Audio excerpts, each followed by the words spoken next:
2010 stroke 2011. That was when it occurred to me that there's fire on the mountain. And I made a pledge. I will start 100 days dry fasting. If I die, I die. But I will live an empty life. I later found out I couldn't do 100 days directly. So I broke it. At least. There are some things you find out by yourself. And I broke it to 21, 21, 21. 3 days break, 21, 3 days break, 21. I've done the first, the second, the third. I was on the fourth and I was meeting blood. They carried me to the hospital. I saw myself leave my body. They did abdominal scan and said some things. So the doctor said, if he attempts to fast again, he would die. I was just crying. I wasn't talking. And I was saying, what I set out to pray about, I have not hit the note of victory.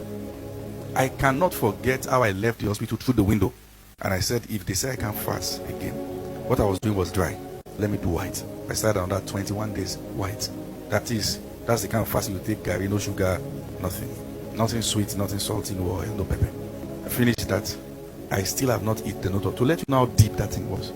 And I said, I will start 7 days white. Then I started. No victory. Then 3 days dry.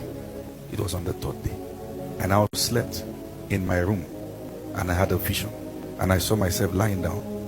And an angel stood in the room and carried a trumpet. And showed me a man who was lying down dead in my room. I said, get up. I got up. He said, do you know that man lying down there dead? I said, no.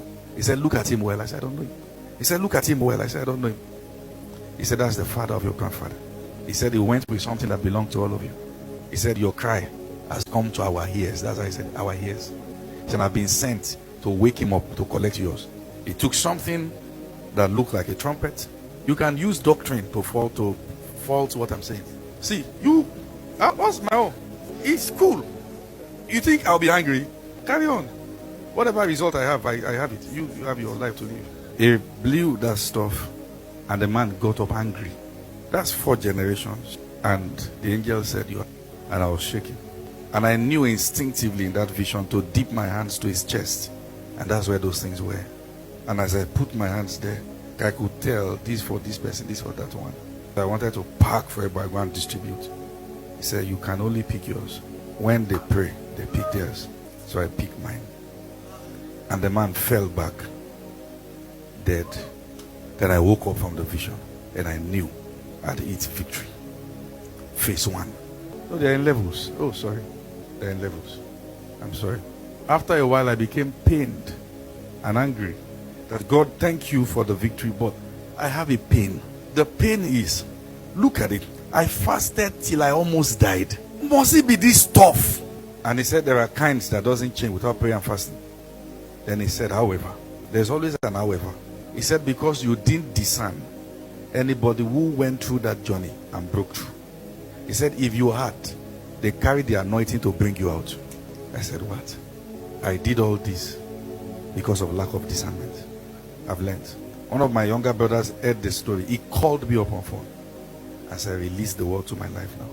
I said, now that you have heard and your eyes have seen, every grace I've walked in, walk in it. If your journey looks like you are a person of prayer, but you can also see that in all honesty, let's be honest, where I'm coming from, nobody has actually stepped into the light like that. Good thing is that I've shared a story with you. You can discern. We can pray under very serious open heavens. Let the children of Reuben come back and say, we may look like a cursed one, but we are going back to take our birthright.